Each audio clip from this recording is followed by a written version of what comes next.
Buenas tardes, chicas, espero que se encuentren muy bien. La intención de la clase es repasar algunos conceptos rápidos de la evaluación de terapia ocupacional en salud mental.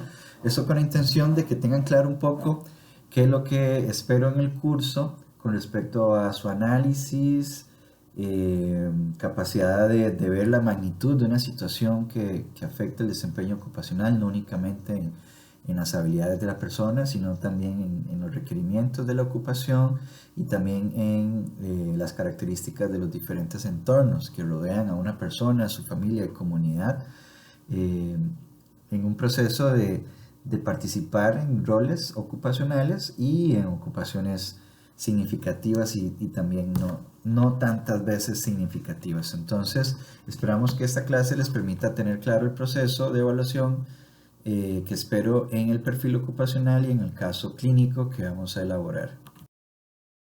Nos brindan una posición ante... Entonces, en el proceso de valoración o en el proceso de terapia ocupacional globalmente vamos a tener tres grandes procesos: la evaluación, la planificación y la valoración de resultados. Algo que se nos incorpora en esta trilogía es un nuevo área que sería el seguimiento de esas ocupaciones, de esa persona, familia y comunidad a lo largo del tiempo y interpretar si se mejora la situación de salud, en este caso una situación de salud mental, y además de eso la participación ocupacional. El eje central del proceso de evaluación en salud mental es identificar el perfil ocupacional de la persona, evaluar sus factores individuales, contextuales que influyen en su desempeño ocupacional, recordando que es la capacidad de realizar una actividad de forma eficiente. Eh, y además de eso, también es centrarnos en cómo se afectan las áreas ocupacionales. Entonces, chicas, dos grandes áreas que buscamos acá al analizar y buscar la información exhausta es la construcción del perfil ocupacional y la otra es el análisis de las áreas ocupacionales. Dentro del proceso de evaluación mental se recomienda generar procesos específicos para interpretar cómo una situación de salud está afectando, ahora sí, destrezas del desempeño ocupacional, eh, y poder tener un mapa más amplio de la situación. Entonces, la evaluación en salud mental es compleja y esto abarcaría la elección de algunos instrumentos cuando una situación de salud mental afecta el área psicomotora, cuando se afecta la parte vocacional, desde la elección de trabajo, la ejecución de trabajo, cuando se dificulta la parte cognitiva, cuando tenemos que evaluar también las competencias sociales, tenemos que evaluar tanto el entorno como el contexto de la persona familiar y social que rodea al individuo. La evaluación psicomotora consiste en una evaluación de habilidades y capacidades psicomotrices, conocer los distintos factores que secundariamente pueden generar problemas en el desempeño ocupacional. Aquí, por ejemplo, es como la relación con medicamentos, por eso es importante conocerse ahí qué toma la persona, qué medicamentos consume, porque algunos de ellos pueden tener efectos secundarios como efectos extrapiramidales que dificultan la capacidad de marcha, equilibrio. O por ejemplo, si una persona con depresión está iniciando a tomar medicamentos que puede llevar a tener una dificultad de atención en sus movimientos. Distintos problemas de salud mental que están ligados a problemas físicos. Es importante también entender que de repente una situación física puede llevar a alguien a una situación de salud mental. Por ejemplo, una persona que practica algún deporte y que tenga alguna lesión y que lo lleve a limitar su participación durante un tiempo en su actividad. Piensen en futbolistas de alto rendimiento que tienen que detenerse y recuperarse, o una persona que por una lesión, una situación física genera ansiedad, puede generar riesgo de desarrollar algún trastorno del humor. Algunas personas pueden desarrollar una toma problemática de medicamentos, generando situaciones de salud mental que nacen por situaciones de salud física. En la evaluación psicomotora es esencial observar a la persona y una de estas destrezas que debe desarrollar el terapeuta ocupacional y que las invito a darse el tiempo para esto es observar a las personas en la ejecución de la actividad. La evaluación vocacional sería poder tener un acercamiento a las experiencias laborales que ha tenido la persona históricamente, antes, en el presente y hacia dónde quisiera dirigirse. Y también entender qué experiencias productivas han generado en una persona esta sensación de logro, ¿verdad? De repente hay algunas experiencias ocupacionales que realizamos todas las personas en donde la sensación de logro a veces no es como la que yo quisiera, y hay algunas en donde ni siquiera pienso en eso porque estoy tan involucrado en esa actividad que simplemente el beneficio ya me absorbe. La evaluación cognitiva tiene como objetivo identificar cómo está el procesamiento de información cognitiva previa, información cognitiva que nos permita el ejecutar actividades y entender cómo se puede afectar tanto por el uso de medicamentos como por la situación propia de salud mental. Aquí podemos utilizar diferentes instrumentos, desde la CIF, la Clasificación Internacional de la Funcionalidad, test propios de TEO como el OTCA, y otros tests como el Mini Mental, etcétera, que nos permita tener una idea rápida de cómo están esas habilidades cognitivas. Además de eso, el modelo de Claudia Allen y determinar los diferentes estadios cognitivos. Evaluaciones psicosociales, que nos permite sobre todo prestar atención a la capacidad de la persona en comunicarse e interactuar con otras. Aquí recomendamos algunas evaluaciones como el ASIS del modelo de la ocupación humana, y diferentes escalas que nos permiten chequear cómo está el comportamiento social de las personas, que muchas de ellas las encuentran en el material que compartió el profesor Alexis. Tenemos que evaluar a la familia y el entorno. Entonces aquí es importante que el terapeuta ocupacional identifique en este entorno familiar qué ocupaciones son las que se promueven en la casa, qué ocupaciones se promueven en el contexto, en el entorno escolar, académico, laboral, comunitario en que la persona se desenvuelve. Y hay diferentes instrumentos como la evaluación de relaciones intrafamiliares, la ERI, o la evaluación ambiental con el fin de evaluar el entorno próximo de Kenning-Gater. Entonces, que son instrumentos un poquito clásicos, pero en el kit de herramientas que Alexis les da, es importantísimo que puedan utilizar las mismas. Ok, la recomendación que les doy dentro del proceso global de terapia ocupacional, la siguiente clase que también va a estar grabada, es específicamente sobre el proceso de terapia ocupacional, pero ahorita creo que la intención es compartir como los grandes pasos de la intervención de terapia ocupacional y enfocarnos en la parte de evaluación.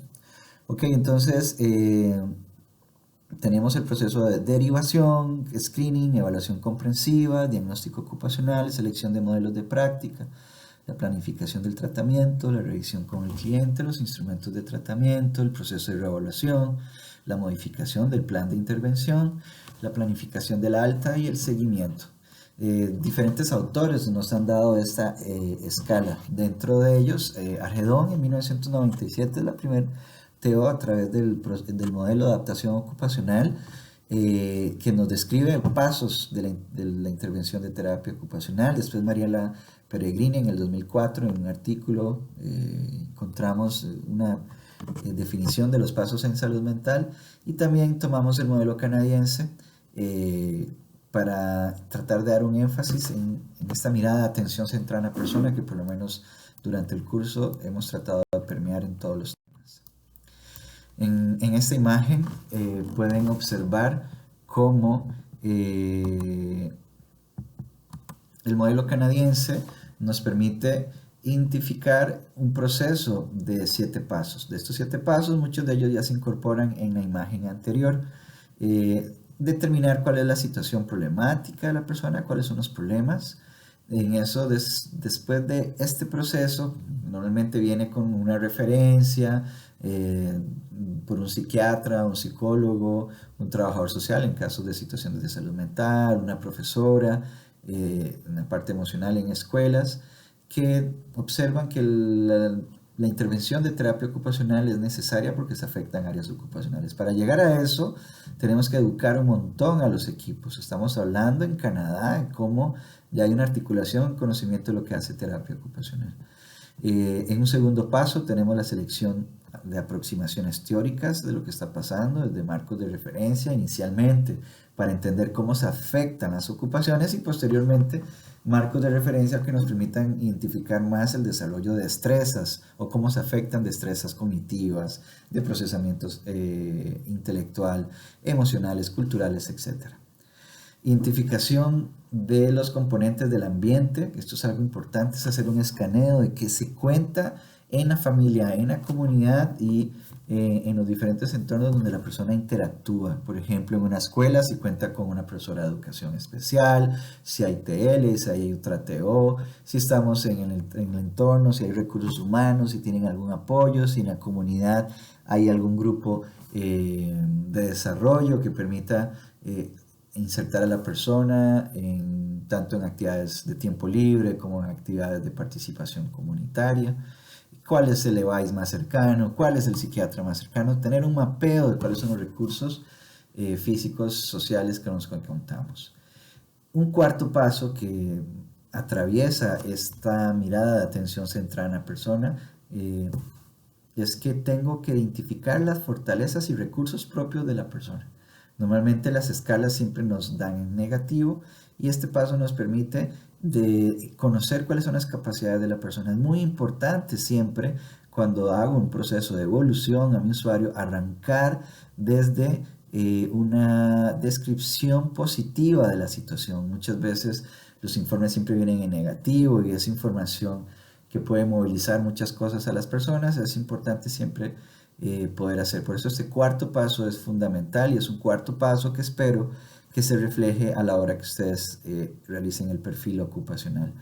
El quinto es negociar las estrategias de intervención junto con la persona. Eso significa construirlas, negociarlas, no es imponerlas.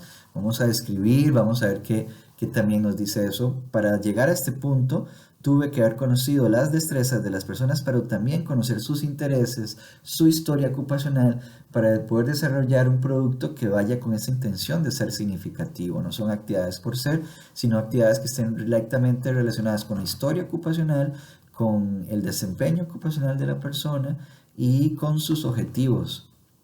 Implementar el plan de intervención, evaluar los resultados y nos permite determinar si la situación se resuelve, si podemos ir haciendo un proceso de seguimiento TEO cada mes distante o si tengo que replantear la situación porque no la resolvimos.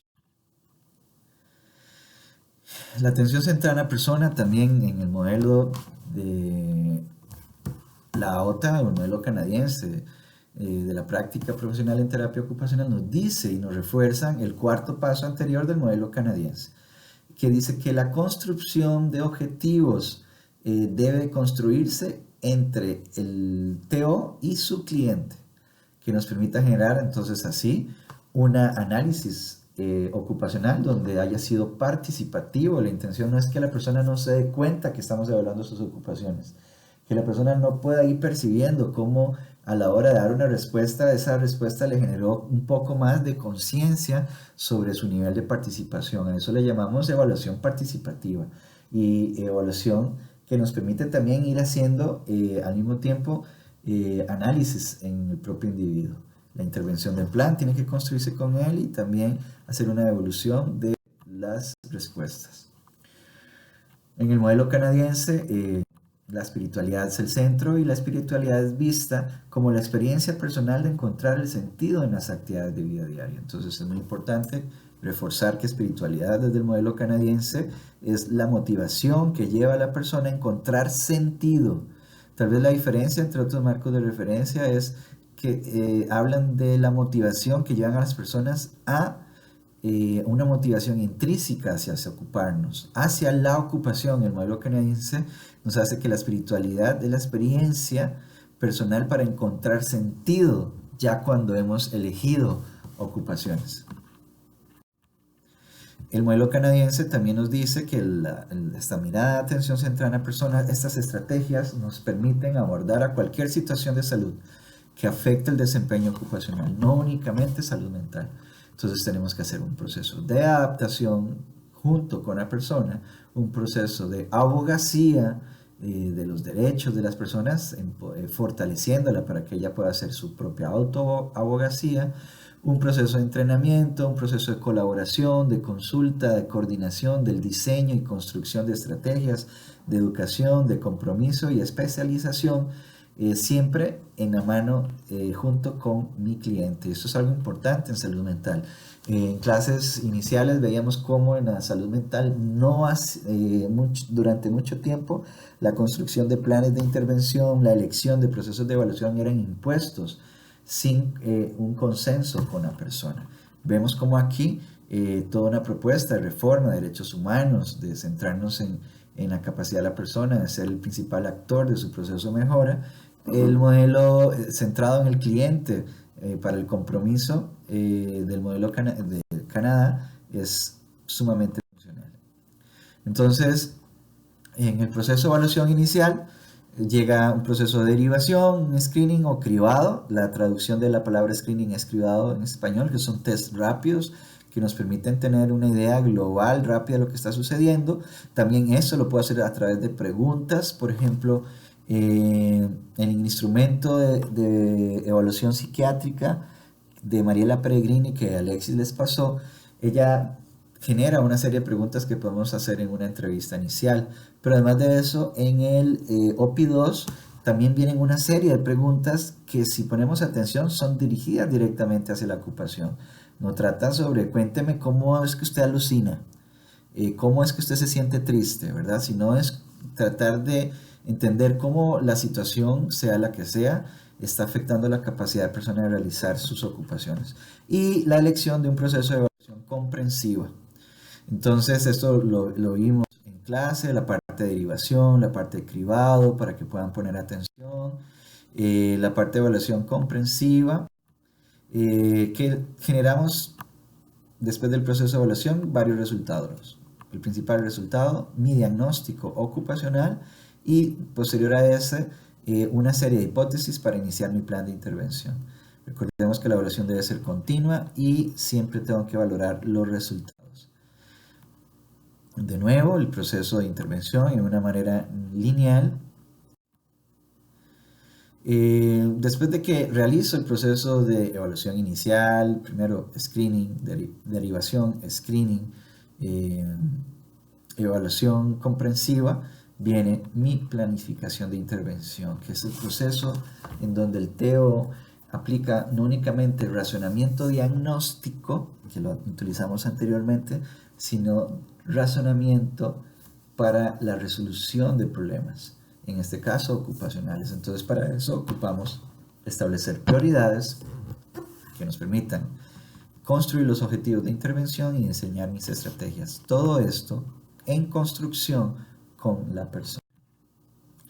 Aquí tenemos diferentes métodos para conseguir objetivos, desde el modelo LAOTA en salud mental y en diferentes situaciones, pero enfocándonos en salud mental, yo puedo generar objetivos dirigidos a promover la salud. No asume la presencia de la discapacidad o de una situación de salud mental o cualquier otro factor que afecte el desempeño. Entonces, ¿cómo trabajo los factores preventivos y promotores para que una situación de salud mental no se dé? Entonces, cuando trabajo situaciones de prevención, estoy trabajando en los factores de riesgo. Y cuando trabajo en situaciones de promoción, trabajo en los factores protectores. Esa es la diferencia. Entonces, en prevención es que no suceda un riesgo. Y en promoción es fortalecer ese factor protector que rodea a la persona para que no suceda una situación de salud mental como depresión, suicidio, esquizofrenia, uso de drogas de forma problemática. Otros objetivos van a ir dirigidos a restablecer o recuperar la función, diseñado para recuperar destrezas o capacidades. Otros objetivos tienen que ver con la parte de mantenimiento. Mantenimiento es cuando yo observo ocupaciones que están siendo ejecutadas de manera satisfactoria para la persona, pero además de eso son eficientes. Es una ocupación que está funcionando bien, tanto a nivel de satisfacción como de desempeño. Entonces, yo ocupo que la persona se mantenga ahí, estamos bien. Entonces, los objetivos van dirigidos a preservar esta capacidad. Otros objetivos dirigidos a modificar, adaptación y compensación tienen que ver en cómo facilitamos la ejecución de ocupaciones. Entonces, y otro tiene que ver con la parte de prevención que lo hablamos anteriormente en la parte de promoción de la salud, que serían todas aquellas actividades, estrategias dirigidas a prevenir el riesgo de situaciones que generen discapacidad o situaciones de salud. Como podemos ver, hay objetivos dirigidos hacia el entorno, como el de la promoción de la salud y la prevención. Hay objetivos dirigidos a la persona como restablecimiento y mantenimiento.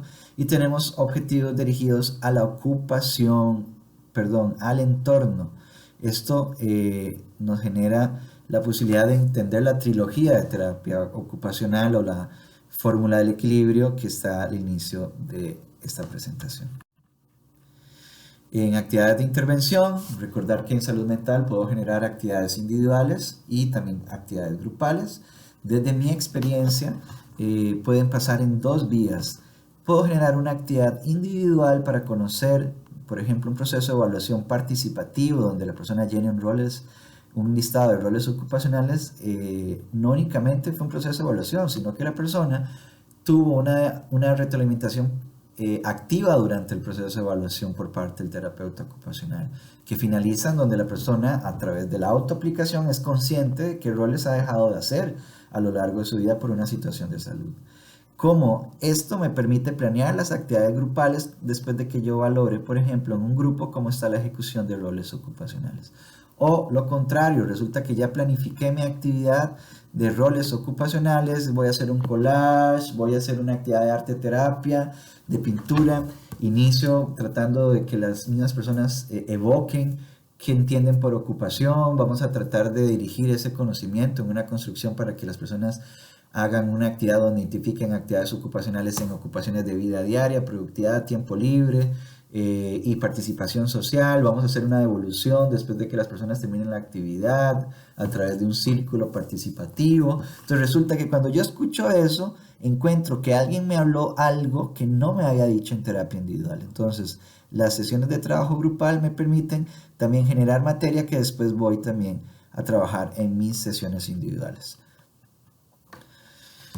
Dentro de la intervención tengo que generar programaciones y coordinación de sesiones con otros servicios, la programación de materiales, preparación de las sesiones clínicas y la conducción. En el perfil ocupacional lo que ocupa es que ustedes lleguen hasta la parte de identificación de la problemática ocupacional y la construcción de objetivos.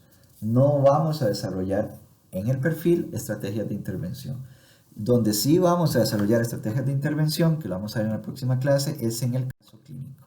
Los tipos de intervención que se promueven en salud mental es el uso terapéutico del yo, toda esta capacidad que tengo como ser humano de control emocional, de identificación de las emociones del otro, de mi capacidad de empatía, mi capacidad de comunicación asertiva y características de escucha activa que debo o que tengo como persona. Algunas de ustedes tienen esta capacidad de forma innata, les queda súper fácil escuchar a una persona sin interrumpir, en modularse si ustedes están de mal humor ese día o si están muy contentas frente a una situación y ser muy ecuánimes con su comportamiento ante personas en sesiones o en espacios clínicos de trabajo. Pero algunos de nosotros tenemos que mejorar estas situaciones y algunos de nosotros no somos conscientes. Por ejemplo, hemos hablado del tema, no sé si en este grupo, pero habemos personas que inicialmente no nos gusta hablar en grupo y nos cuesta esta interacción.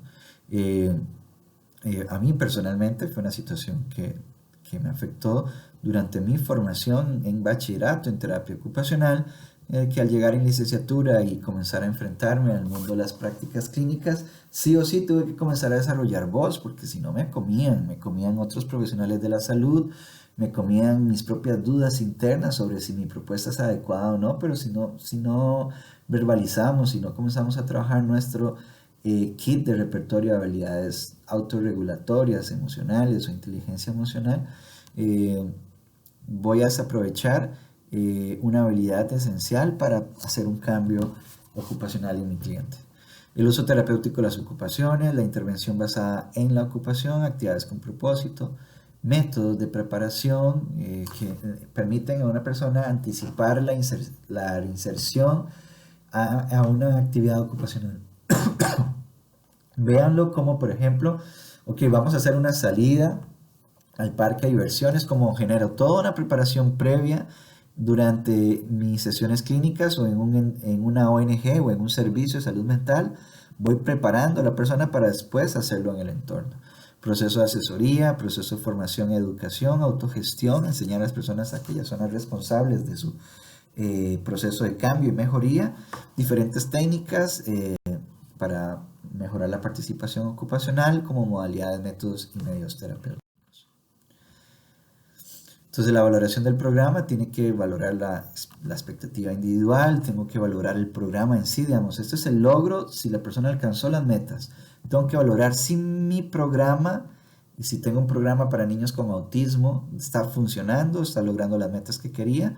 Sí, tengo que valorar la estructura del programa, de repente hay algo que debo pasar para arriba o alguna actividad que no tenía que realizarse, que sería mejor realizarla después de que se hayan alcanzado otras habilidades básicas para desarrollar algo más complejo.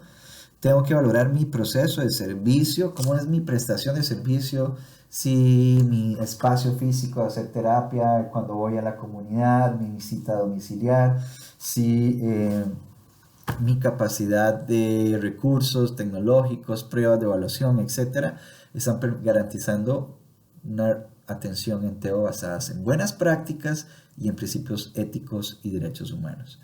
Y tengo que valorar los resultados globales.